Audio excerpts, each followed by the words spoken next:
there are three major signs that the Bible gave concerning the church. Number one is affliction and hatred. Number two is the rise of false prophets. And number three is that the gospel of the kingdom must be preached in all the world. It said when this happens, then the end of the age shall come. Matthew 24. Let's look at verse 10 and 11.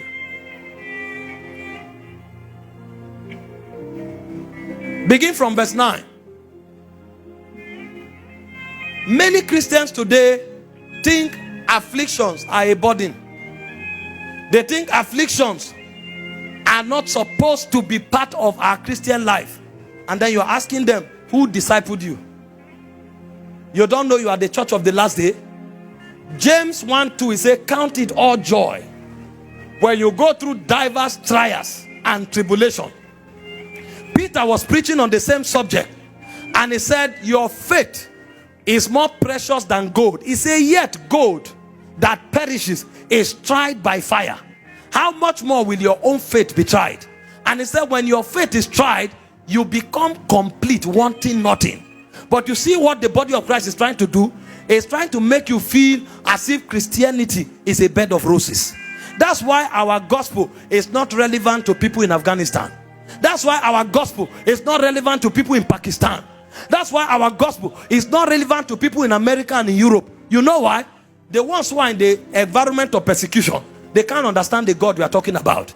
Because if this your God only promises money, then why are we where we are?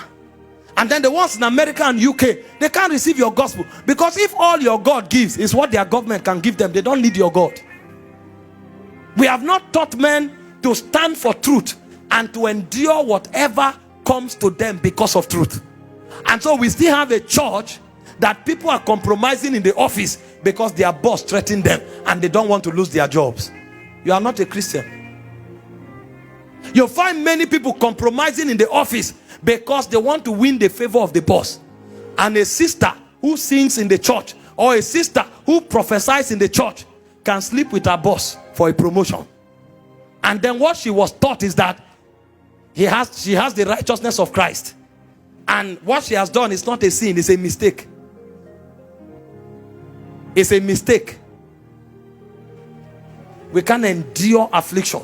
We can't endure. Paul was speaking to his son Timothy. He said, endure hardship as a good soldier of Christ. That's how you prove yourself to Jesus. And so Jesus was teaching in Matthew 24 verse 9. He said, they shall deliver you up to be afflicted. They shall kill you. The gospel is not just God will save you, God will deliver you. If that's all you have heard, you will never be a kingdom agent. Because when they go and get stuff, you will escape. Did you not read about John Mark? When Paul and Barnabas were traveling, John Mark thought ministry was about standing on poster, about honorarium, until he started seeing persecution and he ran back. The next time they wanted to go for missionary journey, Barnabas said, we carry John Mark. Paul said, no way. I know you are the one who brought me to the apostolic community.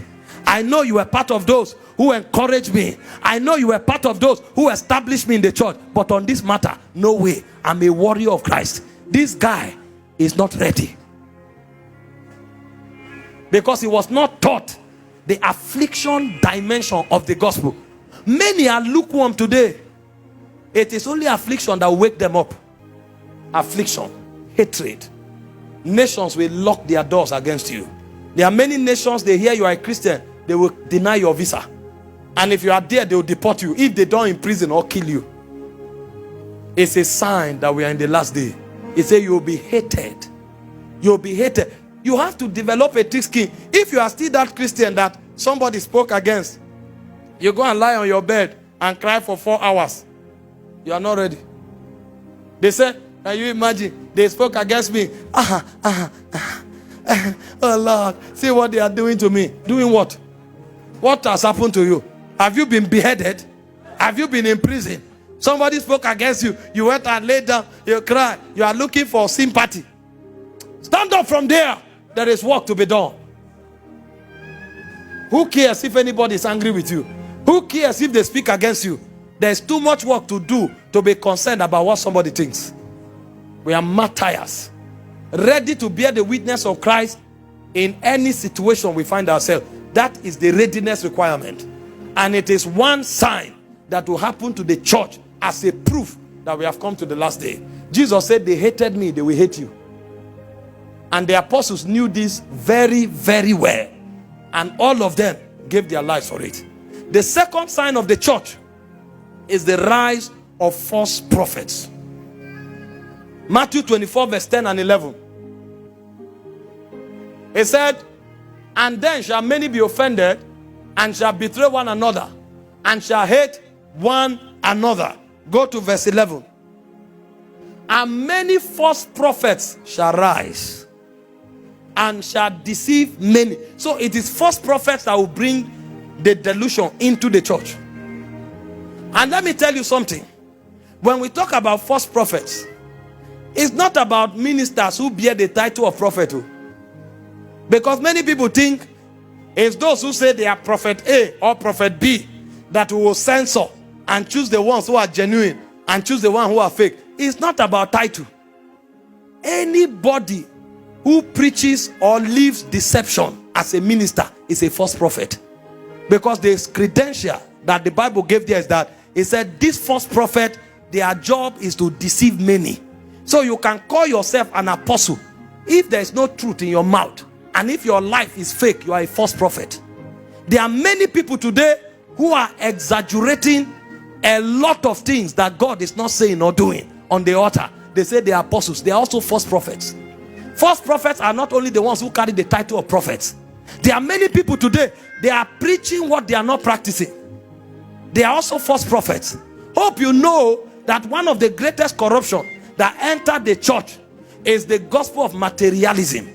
Many people call it the gospel of prosperity, but it's not true, because prosperity is not wrong. Prosperity is actually holistic. Prosperity is spirit. Spirit prosperity is when you are drawing close to God, living under God's ordinances. Holiness is actually spirit prosperity, a state where you are dominated by God and you are not under any demonic influence. Soulish prosperity is a situation where you are mentally doing well, you are sound, and your mind can be used of God to serve his purpose. Bodily prosperity is divine health, and material prosperity is a state where God can entrust you with finances for his kingdom. So there's nothing wrong with prosperity. It is materialism and self-preservation that they brought into the church. And so if you find anybody teaching materialism or self-preservation, he's a false prophet. What is materialism?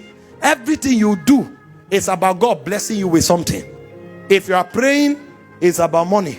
It's about good health. It's about preservation of your family. It's about breakthrough. It's about promotion. Every engagement you have with God is not about God. It's not about your growth. It's about using God to meet a material need. That is what we call materialism. And when you get that material need, you begin to live in vanity. You showcase it. So you see them carry cars, they are showcasing cars. You see them carry planes, they are showcasing planes. There's nothing wrong in having a private jet for missions. But when you buy a private jet and all they sit inside is gold, and you sit down to show people that you are doing well, that's vanity. That's materialism. And so when you quote a private jet, better define what you are saying. If it is for mission, it is welcome. But if it is something that boosts your ego and makes you feel important, that's materialism. And if every engagement you carry out with God is to give you one material thing or the other, that's not the gospel of the kingdom. That's materiality. And then secondly, any message that is preached that is all about you and your benefit is called self-preservation. Do you know the people who brought this to the church? It's the apostles. Those kinds of apostles are also called false prophets. This is the corruption that came to Africa from the Western world. Fasting became about blessing. Prayer became about blessing. Give, it shall be given unto you. Everything is about you and you and you and you alone. There's nothing about God's kingdom. Somebody is looking for breakthrough. God gives him $1 million. The kingdom is not advanced. that 1 million becomes something that makes for self-aggrandizement. That is self. If you find people who advocate this or preach it, they are called false prophets. And this is why many will fall away, because the moment God is no longer meeting their material need, they don't need God anymore. They look for another God. Because as far as they are concerned, the reason they are coming to God is not because of God, it's because of their needs. And so the third sign is that the gospel of the kingdom must be preached as a witness in all the world. Matthew 24:40.